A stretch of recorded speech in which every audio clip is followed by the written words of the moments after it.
इस कहानी के लेखक हैं धीरज कुमार सालुंके।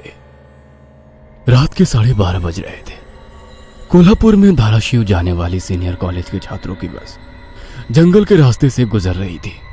ट्रिप खत्म करके वे वापस धाराशिव आ रहे थे। दिन भर मौज मस्ती करने की वजह से सभी छात्र थक कर सो गए थे। दरवाजे की सीट के पास विकास सर और सुशील सर खर्राटे ले रहे थे।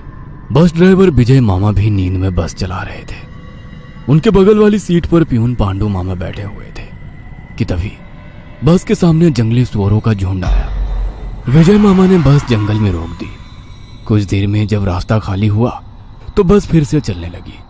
कुछ ही देर में विकास सर के पीछे ही दूसरी सीट पर बैठा श्याम नींद से जाग गया। श्याम की उम्र 21 साल थी। पढ़ाई में बहुत तेज था, लेकिन हमेशा अकेला रहने वाला। ना किसी से बनती थी, ना ही उसका कोई दोस्त था। वह दूसरी सीट पर अकेला बैठा हुआ था। सर, टॉयलेट जाना है। सर ने आधी आंखें खोलकर खिड़की से बाहर देखा। बस अभी भी जंगल में ही थी। थोड़ी देर बैठ जाओ, जब जंगल खत्म होगा तब मुझे उठा दो, मैं बस रोक दूंगा। वे बोले और फिर आंखें बंद कर सो गए। शाम बस की खिड़की से बाहर देखने लगा और जंगल खत्म होने का इंतजार करने लगा। कुछ ही देर में जंगल खत्म हुआ और बस वीरान जगह पर आ गई। उसने विकास सर को जगा दिया और उन्होंने ड्राइवर से बस को रोकने के लिए कहा। जैसे ही बस रुकी, विकास सर बोले, किसी को टॉयलेट होना है तो अभी उतर जाओ, वरना बस सीधे धाराशिव जाकर ही रुकेगी। आवाज सुनकर पिछली सीट पर बैठा श्रीकांत नींद से जाग गया। विकास सर टॉर्च लेकर पहले बस से बाहर उतर गए। उनके पीछे पीछे श्याम और श्रीकांत भी उतरे और वो दोनों अलग अलग झाड़ी के पीछे टॉयलेट करने गए।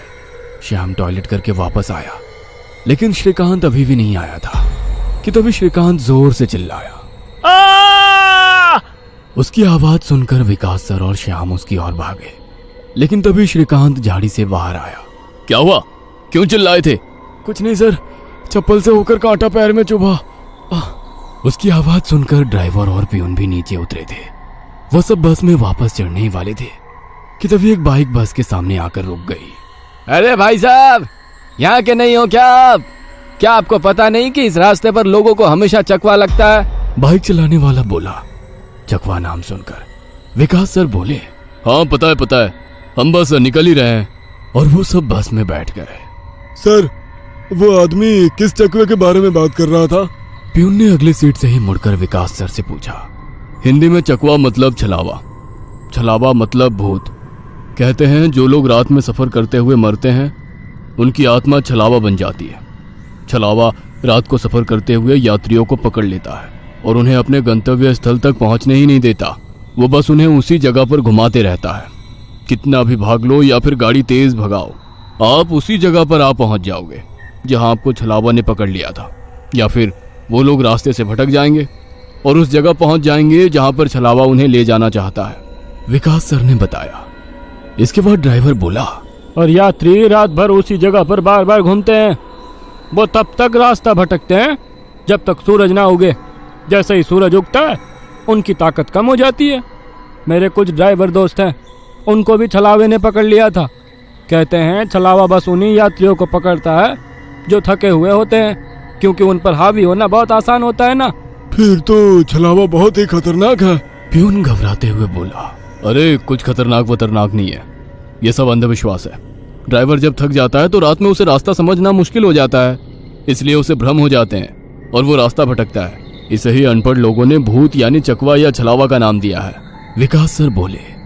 यह सभी बातें श्याम और श्रीकांत सुन रहे थे। नहीं सर, छलावे होते हैं और कुछ छलावे तो जानलेवा भी होते हैं। मेरे दादाजी को छलावे ने इतना परेशान किया था कि मरते मरते बचे थे। रात को जितने भी एक्सीडेंट होते हैं उनमें से कुछ ना कुछ एक्सीडेंट छलावे के कारण ही होते हैं। वो रात के बेरहम शिकार होते हैं। यात्रियों की थकान और डर ही उनकी ताकत होती है। शिकारियों की तरह ही वे यात्रियों को डराते हैं, भगाते हैं और उनकी जान लेकर उनका शिकार करते हैं। हमें बस इतना पता चलता है कि कार एक्सीडेंट में उनकी मौत हो गई है, लेकिन मौत का कारण छलावा ही होता है सर। श्याम ने डरावनी आवाज में कहा।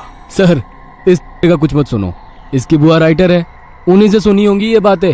और राइटर लोगों का तो काम ही होता है बातें बनाना, उसी से तो उनका घर चलता है। पिछली सीट पर बैठे श्रीकांत ने कहा। श्रीकांत, चुप हो जाओ और सो जाओ, उन्होंने डांटते हुए कहा। और उसके बाद सभी लोगों ने आंखें बंद कर ली और सो गए। कुछ समय बीता श्याम अभी भी जाग रहा था और खिड़की से बाहर देख रहा था।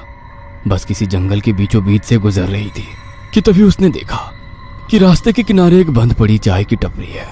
लेकिन ये चाय की टपरी तो मैंने पीछे भी पहले वाले जंगल में देखी थी। वह मन ही मन बोला और खिड़की के बाहर देखने लगा। तब उसे पता चला कि वो तो वही जंगल है जो वीरान जगह से पहले आया था। वह भागते हुए ड्राइवर के पास गया। विजय मामा नींद में बस चला रहे थे, बीच बीच में आंखें झपका रहे थे। विजय मामा, बस कौन से जंगल में है? होगी किसी जंगल में। रास्ते में जंगल कम है क्या? नहीं मामा, हम वापस उसी जंगल में पहुंच गए हैं जहां पर बस के सामने जंगली सुअर आ गए थे। नहीं बेटा, तुम्हें कुछ तो गलतफहमी हो रही है। वो जंगल तो कब का पीछे छूट गया है ना। उनकी बहस सुनकर विकास सर नींद से जाग गए। क्या हुआ श्याम? सर, हमें छलावा लग चुका है। उसने हमें पकड़ लिया है क्योंकि बस वापस उसी जंगल में आई है जहां से पहले गुजरी थी।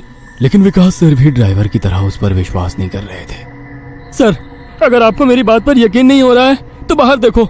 अभी कुछ देर रास्ते के किनारे एक ट्रक दिखाई देगा जो एक्सीडेंट में पलटी हो चुका है।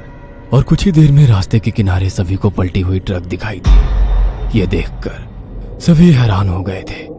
ड्राइवर ने भी मान लिया कि श्याम सच बोल रहा है कि तभी जंगल खत्म हो गया और बस वही सुनसान वीरान जगह पर पहुंच गई जहां पर वो कुछ देर पहले टॉयलेट करने के लिए रोक दी गई थी।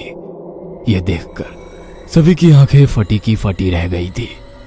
विकास सर की तो बत्ती ही गोल हो गई थी। श्रीकांत पिछले सीट से आगे आ चुका था। सबके चेहरे का रंग उड़ गया था।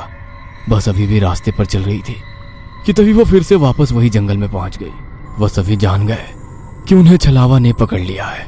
ड्राइवर कोई दूसरा रास्ता मिलता है या नहीं ये देख रहा था, लेकिन फिर भी बस वापस उसी जंगल में आ जाती थी। ऐसा लग रहा था कि मानो पूरी दुनिया में बस वही एक रास्ता है जो घूम फिर कर उसी जंगल में ले आता है। सर, अभी इस छलावे से कैसे निकले? मैंने सुना है कि छलावे से बाहर तभी निकल सकते हैं जब सुबह हो जाए।